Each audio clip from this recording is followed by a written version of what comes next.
Welcome to V5 news. ముందుగా headlines చూద్దాం.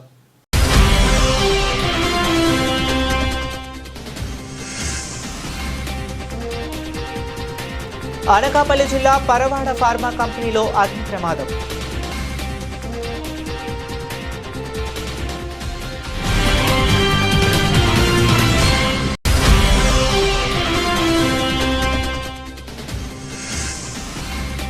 కృష్ణా జిల్లా అవనిగడ్డ నియోజకవర్గం కోడూరు మండలంలో 1,01,116 రూపాయల విరాళం.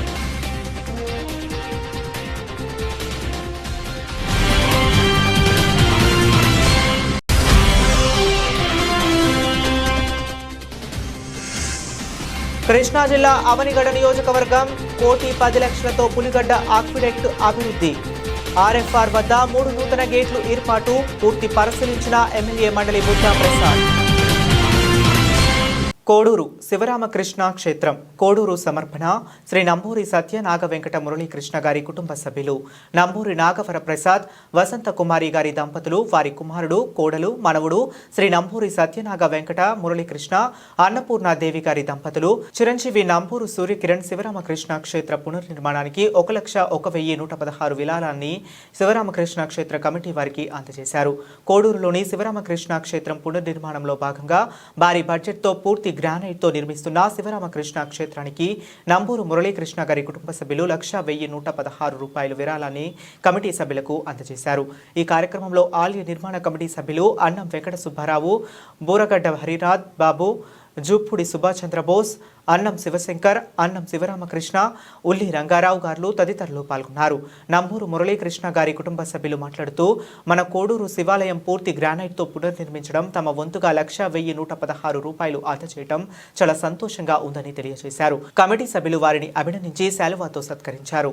పేరు నంబూరి మురళీకృష్ణ. కోడూరులో నిర్మితమవుతున్నటువంటి శివరామకృష్ణ క్షేత్రం దేవాలయానికి మా వంతు సహకారంగా 1,01,116 డబ్బులు ఇవ్వడం జరిగినది. అట్లాగే మిగతా ప్రజలందరూ కూడా ఈ కార్యక్రమం సద్వినియోగం అవడానికి తమ వంతు కృషి సహకరించి స్పందించగలరని కోరుతున్నాను. ఈ గుడి భారీ బడ్జెట్తో ఉన్నందువలన ఎవరికి తోచిన విధంగా వాళ్ళు అందరూ కూడా చందాలు ఇవ్వాల్సిందిగా కోరుతున్నాను. పరవాడ జవహర్లాల్ నెహ్రూ ఫార్మా సిటీలో మెట్రోకామ్ ప్రైవేట్ లిమిటెడ్లో అగ్ని ప్రమాదం జరిగింది. ఏ ప్లాంట్ ట్యాంక్ ముట్టుకోవడంతో భారీగా మంటలు ఎగిసిపడుతున్నాయి. కార్మికులు భయాందోళనతో పరుగులు పెట్టారు. ఘటనా స్థలానికి ఫైర్ ఇంజన్లు చేరుకుని మంటలను అదుపులోకి తెచ్చాయి. ఘటనా స్థలానికి చేరుకున్న పరవాడ పోలీసులు కేసు నమోదు చేసి దర్యాప్తు చేస్తున్నారు.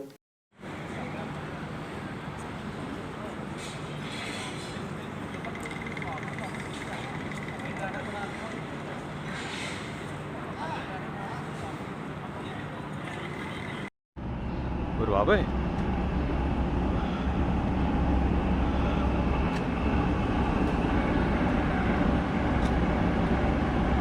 విశాఖ స్టీల్ ప్లాంట్కు ఎన్డీఏ కూటమి ఊపిరి. పశ్చిమ గోదావరి జిల్లా భీమవరంలో విలేకరుల సమావేశంలో టీడీపీ రాష్ట్ర పోలిట్ బ్యూరో సభ్యురాలు, భీమవరం నియోజకవర్గ ఇన్ఛార్జ్ తోట సీతారామలక్ష్మి మాట్లాడుతూ, విశాఖ ఉక్కు ఆంధ్రులకు హక్కు అనే పోరాటంతో ఏర్పడిన విశాఖ ఉక్కు కర్మాగారం సంక్షోభం దిశ నుండి అభివృద్ధి దిశగా పయనించడానికి ఎన్డీఏ కూటమి ప్రభుత్వం ఊపిరిపోసిందని, గత వైసీపీ ప్రభుత్వ హయాంలో విశాఖ ఉక్కు పరిశ్రమను మూసివేయాలని కుట్రపై ఉక్కు కర్మాగార ఉద్యోగస్తులు, రాష్ట్ర ప్రజలు చేసిన పోరాటానికి టీడీపీ అధినేత నాయకులు మద్దతుతో అధికారంలోకి రాగానే ఉక్కు కర్మాగారాన్ని పరిరక్షిస్తామని ఇచ్చిన మాటకు కట్టుబడి అధికారంలోకి వచ్చిన 7 నెలలలోపే కేంద్ర ప్రభుత్వాన్ని ఒప్పించి 11,440 కోట్ల ఆర్థిక ప్యాకేజీని మంజూరు చేయించడం వెనుక కూటమి ప్రభుత్వ ముఖ్యమంత్రి చంద్రబాబు, ఉప ముఖ్యమంత్రి పవన్ కళ్యాణ్, కేంద్ర ఉక్కు శాఖ మంత్రివర్యులు కుమారస్వామి, భూపతిరాజు శ్రీనివాస్ వర్మ, ఇతర మంత్రివర్యులు, ప్రజా ప్రతినిధులకు సంబంధించి అధికారులకు ధన్యవాదాలు తెలిపారు.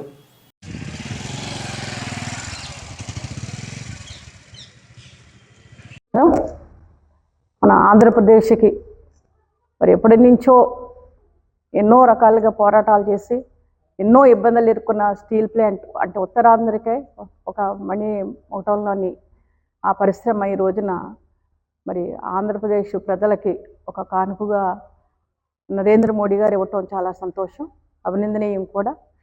ముఖ్యంగా 11,400 కోట్లు దానికి ఇవ్వటం జరిగింది, మంజూరు చేయటం జరిగింది దాని డెవలప్మెంట్కి.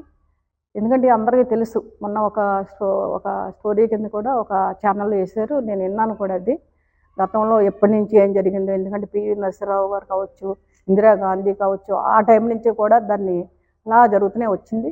అసలు మొదట్లో అయితే చరిత్ర చెప్పాలి అంటే ఇక్కడ వద్దు స్టీల్ ప్లాంట్ అంటే అప్పుడు చాలామంది ఇక్కడ ఉన్న ఆంధ్రప్రదేశ్, ముఖ్యంగా ఉత్తరాంధ్ర వాళ్ళు ఎవరైతే ఉన్నారో యువత కావచ్చు, విద్యార్థులు కావచ్చు, ప్రతి ఒక్కళ్ళు అక్కడ ఉద్యమాలు చేసి నిరాహార దీక్షలు చేసి ఎన్నో కష్టాలు పడి ఒక 26 ఎకరాల్లో ఆ స్టీల్ ప్లాంట్ అప్పట్లో తేవడం జరిగింది అనేది చెప్పడం జరిగింది. చరిత్ర ఇది.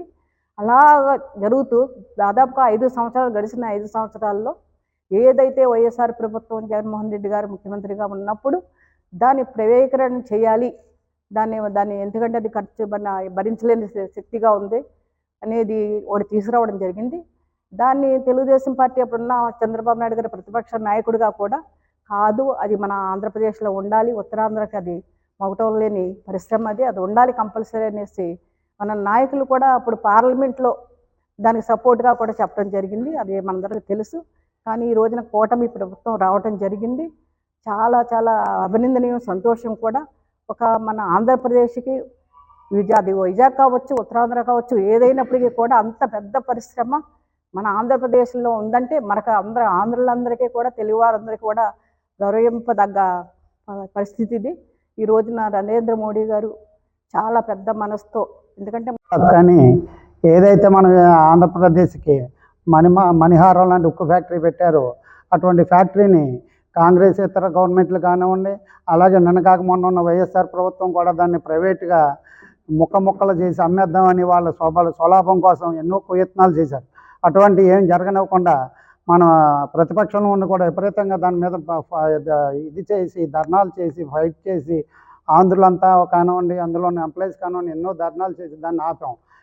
ఎప్పుడైతే ఎన్డీఏ కూటమి ప్రభుత్వం వచ్చిందో అప్పుడు చంద్రబాబు నాయుడు గారు, పవన్ కళ్యాణ్ గారు వెళ్ళి మోడీ గారి దగ్గర కూర్చుని, అయ్యా పరిస్థితి ఇది, దీన్ని ప్రైవేటీకరణ చేయకుండా ఆపాలి మీరు, దీనివల్ల ఇలాంటిది ఉంది, ఇంత క్వాలిటీ మెటీరియల్ ఇస్తామని చెప్పి అన్నీ వివరించడం జరిగింది. అప్పుడు మోడీ గారు కానివ్వండి, ఇతర మంత్రులు కానివ్వండి, కేంద్ర భారీ పరిశ్రమల మంత్రి గారు కుమారస్వామి గారు, అలాగే శ్రీనివాసవరం గారు అందరూ కలిపి దీని మీద కూలంకషంగా చర్చించి మన చంద్రబాబు నాయుడు గారు, పవన్ కళ్యాణ్ గారు వారి అభ్యర్థనను ఇది చేసి మనకి సుమారు 11,480 కోట్లు మన స్టీల్ ప్లాంట్కి ఇచ్చేయటం జరిగింది. ప్రభుత్వంలో విశాఖ ఉక్కుని ప్రైవేటీకరణ చేయాలని జగన్ గారు అప్పుడు సెంట్రల్ గవర్నమెంట్కి ఒక లెటర్ కూడా ఇచ్చారు. ఆ లెటర్ని బేస్ చేసి మోడీ గారు ఆ లెటర్ని పక్కన పెట్టి ఇప్పుడు ఎన్డీఏ ప్రభుత్వం అధికారంలోకి వచ్చిన తర్వాత చంద్రబాబు నాయుడు కృషితో, పవన్ కళ్యాణ్ గారి కృషితో మోడీ గారు 11,000 చిల్లర గ్రాంట్ చేశారు.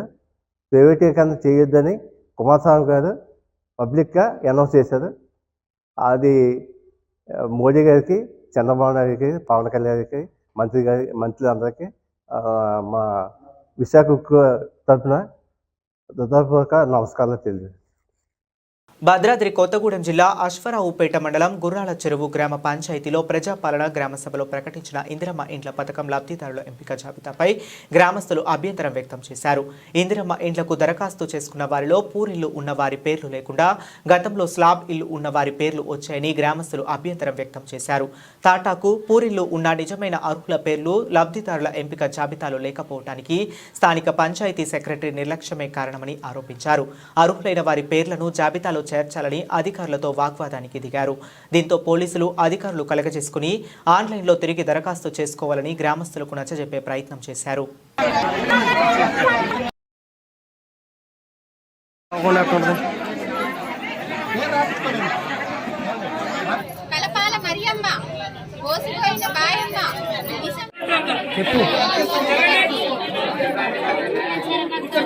చెప్పమ్మా.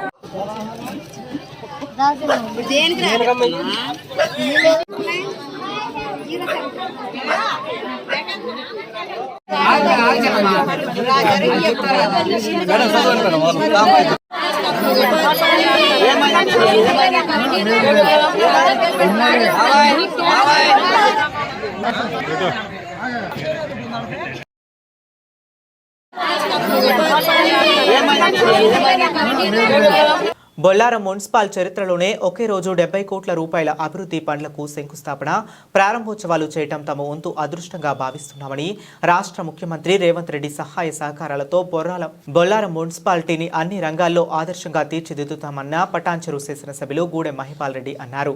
ప్రజల అభివృద్ధి కోసం పార్టీలకు అతీతంగా పనిచేయటమే తనకు తెలుసునని, అభివృద్ధి అడ్డుకుంటే ప్రజలకు నష్టం చేకూర్చిన వాళ్ళం అవుతామని వ్యాఖ్యానించారు. మంగళవారం బొల్లారం మున్సిపల్ పరిధిలోని వివిధ వార్డుల్లో 46 కోట్ల 50 లక్షల రూపాయల అంచనా వ్యయంతో చేపట్టనున్న సీసీ రోడ్లు, అండర్ గ్రౌండ్ డ్రైనేజీల పనులకు శంకుస్థాపన చేశారు. పలు కాలనీలలో పూర్తి రోడ్లను ప్రారంభించారు.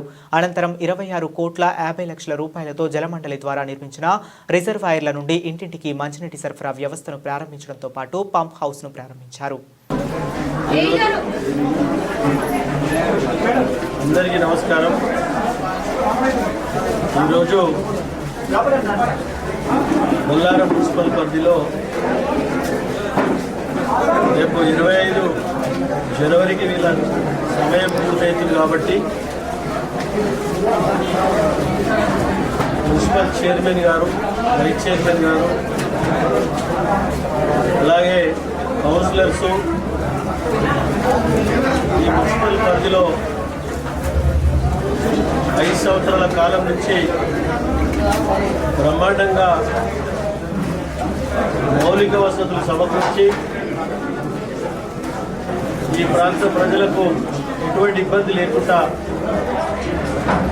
అభివృద్ధి చేయడం జరిగిందని మీ అందరికీ తెలియజేస్తా ఉన్నాను. దాన్ని దృష్టిలో పెట్టుకొని ఈరోజు బొల్లారం అంటే ఇండస్ట్రీ ఏరియా, పొల్యూషన్ ఏరియా. ఈ 10-15 సంవత్సరాల సంధి పొల్యూషన్ గిట బాగా తగ్గడం జరిగింది. డ్రింకింగ్ వాటర్ చాలా ముఖ్యమైన అంశము. మిషన్ భగీరథలో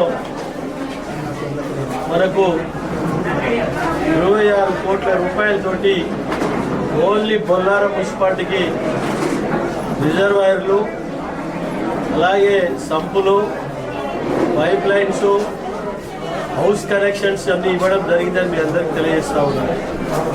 అలాగే మున్సిపల్ జనరల్ ఫండ్ నుంచి 22 కోట్ల రూపాయలు, డ్రైన్స్, రోడ్స్, అలాగే ఎలక్ట్రిసిటీ ఇవన్నీ ఇట మౌలిక వసతులు సమకూర్చడం జరిగింది. మిషన్ భగీరథ జనరల్ ఫండ్ 48 కోట్ల రూపాయలు. మనకు చాలా రోజుల సంది పెండింగ్ ఉన్న టీఎఫ్ఐడిసి 15 కోట్ల రూపాయలు నిన్నగా మొన్ననే రిలీజ్ చేయడం జరిగింది. దాంతోపాటు 6 కోట్ల 40 లక్షల రూపాయలు స్టాంప్ డ్యూటీ అమౌంట్ గిట ఈ వారం రోజులలో రిలీజ్ చేసుకోవడం జరిగింది. ఈ మొత్తము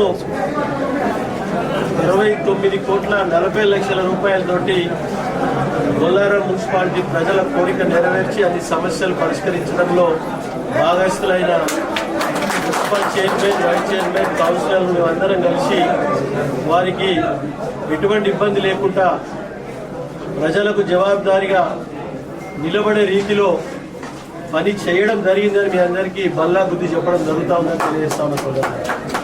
కాబట్టి రాబో కాలంలో గిట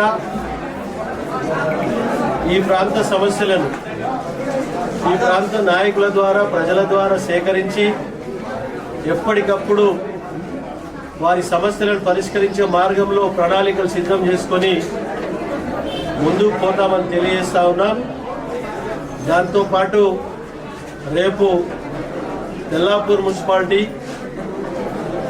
23, 24 ఏమో అమీన్పూర్ మున్సిపాలిటీ కొత్తగా విలీనమైన గ్రామాలతో సహా సేమ్ ఇదే విధంగా mission Bhagiratha, municipal general fund ఇవన్నీ గిట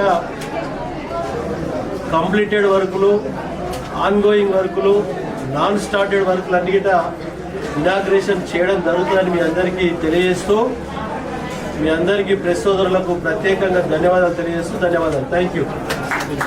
ఖమ్మం జిల్లా కల్లూరు మేజర్ గ్రామ పంచాయతీలో తెలంగాణ రాష్ట్ర ప్రభుత్వం ప్రతిష్టాత్మకంగా తీసుకున్న ప్రజాపాలన గ్రామసభ ఎటువంటి అవాంఛనీయ సంఘటన తలెత్తకుండా విజయవంతంగా ముగిసింది. గ్రామసభలో ఇందిరమ్మ ఇల్లు, ఇందిరమ్మ ఆత్మీయ భరోసా, రైతు భరోసా, రేషన్ కార్డు పథకాలలో అర్హులైన జాబితాను గ్రామసభలో చదివి వినిపించారు. అర్హుల జాబితాలో లేని వారి కోసం ప్రత్యేకంగా కౌంటర్లు ఏర్పాటు చేసి ప్రజల నుండి దరఖాస్తులను స్వీకరించారు. ప్రభుత్వం ఇచ్చే సంక్షేమ పథకాలు అందరికీ వర్తింపచేసే విధంగా అధికారులు కృషి చేస్తున్నారు.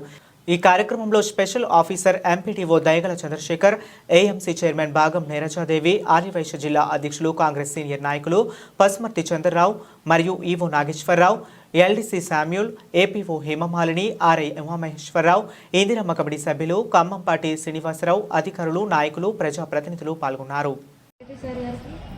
చంద్రరావు గారికి, ఇందిరమ్మ కమిటీ సభ్యులందరికీ, అలాగే ఇక్కడికి విచ్చేసిన గ్రామ పెద్దలకి, రైతు సోదరులకి, పాత్రికేయ మిత్రులందరికీ నమస్కరించుకున్నాం. ఈ రైతు భరోసా పథకంకి సంబంధించి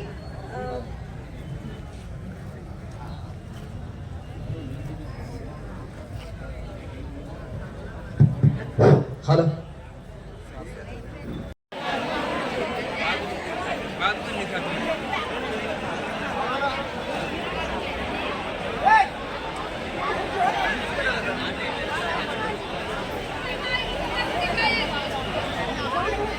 రాష్ట్ర ప్రభుత్వం ప్రతిష్టాత్మకంగా అమలు చేయనున్న ఇందిరమ్మ ఇల్లు, రేషన్ కార్డులు, రైతు భరోసా, ఇందిరమ్మ ఆత్మీయ భరోసా పథకాల లబ్ధిదారుల ఎంపికకు రాష్ట్ర వ్యాప్తంగా గ్రామ సభలు ఏర్పాటు చేసింది.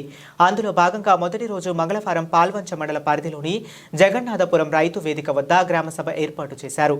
ఈ కార్యక్రమంలో పాల్గొన్న కొత్వాల మాట్లాడుతూ రైతు శ్రేయస్సుకే కాంగ్రెస్ ప్రభుత్వం కట్టుబడి ఉన్నదని, 2 లక్షల ఒకే దఫా రుణమాఫీ, రైతులు పండించే సన్న బియ్యానికి క్వింటాలకు 500 రూపాయల బోనస్, ఎకరానికి 12,000 రూపాయల రైతు భరోసా, భూమి లేని నిరుపేదలకు 12,000 రూపాయల ఇందిరమ్మ ఆత్మీయ భరోసా వంటి పథకాలను చేపట్టిందన్నారు. ఈ కార్యక్రమంలో మండల special officer Tirupatirao, MDO Vijayabhaskar Reddy పాల్గొన్నారు. ఎంపీఓ నారాయణ, ఏపీఎం రాంబాబు, కార్యదర్శి సాయిరాం, మాజీ జడ్పీటీసీ ఎర్రంశెట్టి ముత్తయ్య తదితరులు పాల్గొన్నారు.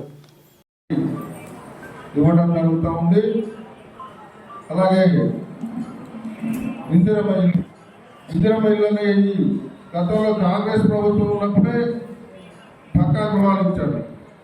మళ్ళీ మధ్యలో 10 సంవత్సరాలు వేరే పార్టీ అధికారంలో ఉన్నప్పుడు ఇల్లు, ఎలాంటి ఇల్లు కూడా కన్స్ట్రక్షన్ జరగలేదు. అలాగే రేషన్ కార్డు కూడా గతంలో కాంగ్రెస్ ప్రభుత్వం ఉన్నప్పుడే రేషన్ కార్డు ఇవ్వడం జరిగింది. మళ్ళీ తిరిగి ఇప్పుడు 10 సంవత్సరాలు తర్వాత రేషన్ కార్డులు ఇవ్వాలి అని నిర్ణయించడం జరిగింది. ఇవన్నీ కాకుండా భూమి లేని నిరుపేదలు వారు ఎన్నో ఇబ్బందులు పడుతున్నారు అనే ఉద్దేశంతో ఉపాధి హామీ కూలీలను ఒక గడువు పెట్టి ఆ గడువు లోపల ఎవరైతే అర్హులున్నారో వారికి ఆత్మీయ భరోసా పేరుతో, ఇందిరమ్మ ఆత్మీయ భరోసా పేరుతో వారిని కూడా గుర్తించి వారికి కూడా నెలకు 1,000 రూపాయలు అంటే 12,000 రూపాయలు సంవత్సరానికి ఇచ్చే పథకాలన్నింటి కూడా కాంగ్రెస్ ప్రభుత్వం చేపట్టబోతుంది. మన ముఖ్యమంత్రి రేవంత్ రెడ్డి గారు, అలాగే ఈ జిల్లాకు చెందిన మంత్రులు ఉప ముఖ్యమంత్రి పట్టి గారు, రెవెన్యూ శాఖ మంత్రులు పొంగులేటి శ్రీనివాసరెడ్డి గారు, వ్యవసాయ శాఖ మంత్రులు తుమ్మల నాగేశ్వరరావు గారు వీరి నేతృత్వంలో అనేక సంక్షేమ కార్యక్రమాలు పబ్లిక్ ప్రజల కోసం చేపట్టడం జరుగుతూ ఉంది. దయచేసి ఎవరైతే ఇప్పుడు ఈ 4 పథకాలు ఉన్నాయో రాని వాళ్ళు బయట కౌంటర్ పెట్టారు. ఆ కౌంటర్లో మళ్ళీ నమోదు చేసుకోండి. రేషన్ కార్డు ఎందుకు రాలేదు అనే దాని మీద ఇంతకుముందు మన ఎంపీఓ గారు, టీటీ గారు కూడా మీకు వివరించడం జరిగింది. అలాంటి తప్పిదాలు లేకుండా మళ్ళీ మీరు అప్లై చేసుకోండి. వారు అర్హులైతే వారిని గుర్తించి వారికి కూడా రేషన్ కార్డులు ఇవ్వడం జరుగుతూ ఉంది. అలాగే ఇందిరమ్మ ఇల్లు కొంతమంది ఏంటంటే అప్లై చేసే విధానంలో, టిక్ పెట్టే విధానంలో కరెక్ట్గా లేకపోవడం వల్ల వారికి ఇప్పుడు ఇటీవల మొత్తం సర్వే చేశారు. ఆ సర్వేలో వారి పేరు రాలేదు. అలాంటి వారు కూడా దరఖాస్తు చేసుకుంటే మీరందరికీ కూడా కాంగ్రెస్ ప్రభుత్వం అన్ని అభివృద్ధి పథకాల్లో మిమ్మల్ని అందరినీ భాగస్వాములు చేయాలనే ఆలోచనతో ఉంది.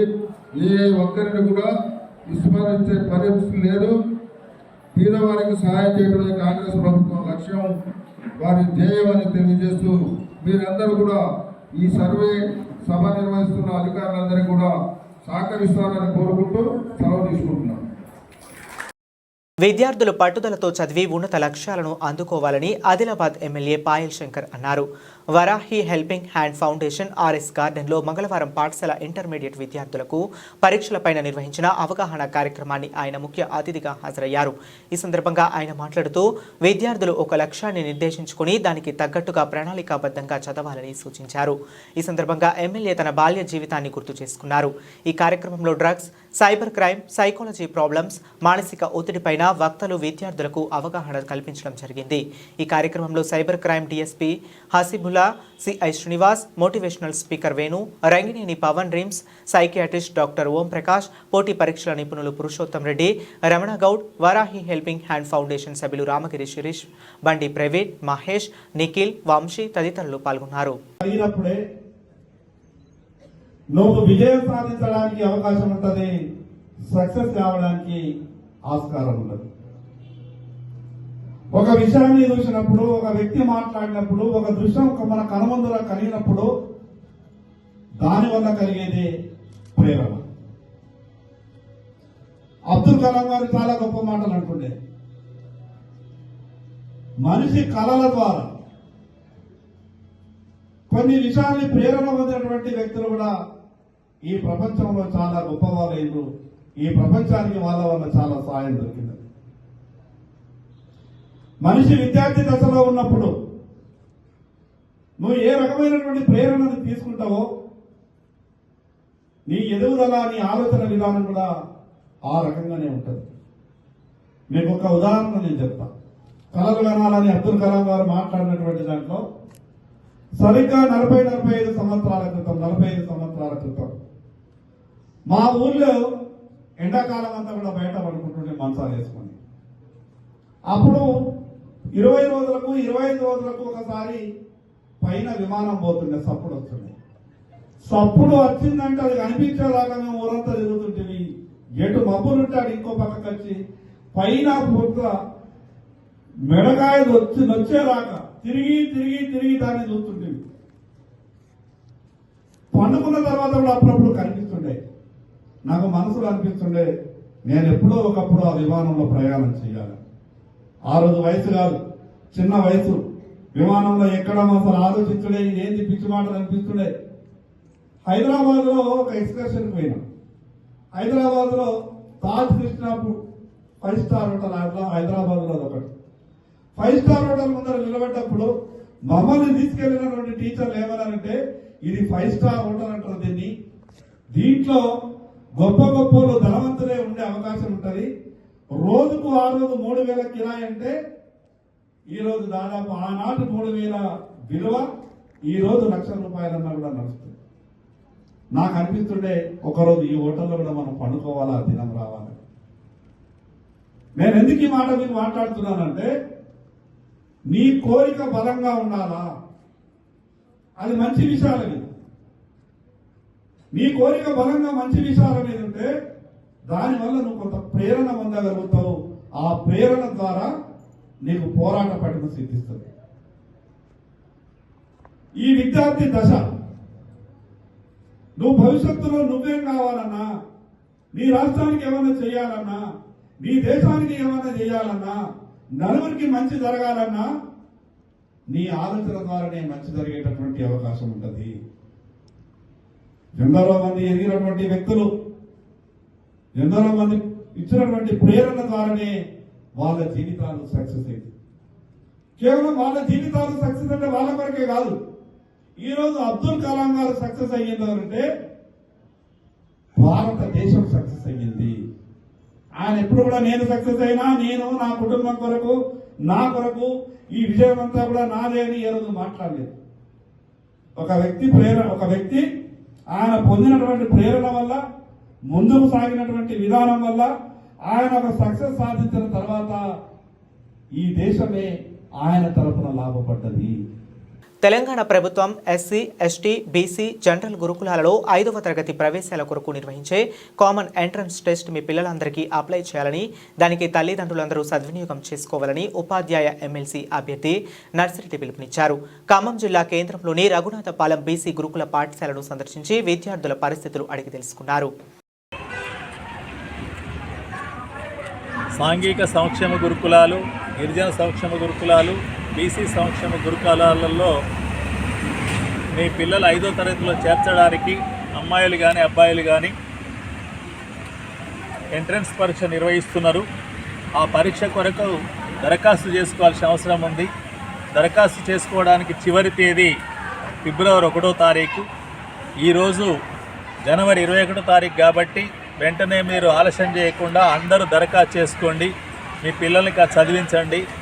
మంచి విద్య, ఉన్నతమైన పౌరులుగా తయారు చేయడానికి గురుకుల విద్యాలయాలు కృషి చేస్తున్నాయి. గురుకుల విద్యాలయాల్లో 5వ తరగతిలో చేరిందంటే 5 నుంచి డిగ్రీ వరకు, అంటే 5వ తరగతి నుంచి 10వ తరగతి వరకు 6 ఏళ్ళు, ఇంటర్మీడియట్ 2 ఏళ్ళు, డిగ్రీ 3 ఏళ్ళు, మొత్తం 11 సంవత్సరాల పాటు ఎటువంటి ఖర్చు లేకుండా మంచి విద్యను అందించే సౌకర్యం ఉంది. కాబట్టి అందరూ ఎంట్రన్స్కి అప్లై చేసుకొని చేరాలని చెప్పి నేను మీడియా ద్వారా కోరుతున్నా. తప్పనిసరిగా ఈ అవకాశాన్ని వినియోగించుకోండి. గురుకుల విద్యాలయాల్లో చదివించండి. మీ పిల్లల్ని భావి భారత మంచి పౌరులుగా తయారు చేసుకోండి. మీకు కూడా భరోసా కల్పిస్తారు, మీ జీవనానికి కూడా తోడుంటారని చెప్పి ఈ సందర్భంగా అందరికీ గుర్తు చేస్తున్నాను. బులెటిన్ ముగించే ముందు మరొకసారి హెడ్లైన్స్ చూద్దాం.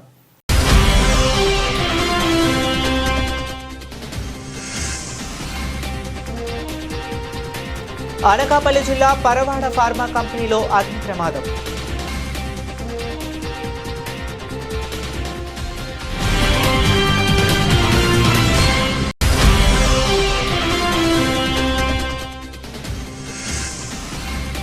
కృష్ణా జిల్లా అవనిగడ్డ నియోజకవర్గం కోడూరు మండలంలో 1,01,116 రూపాయల విరాళం.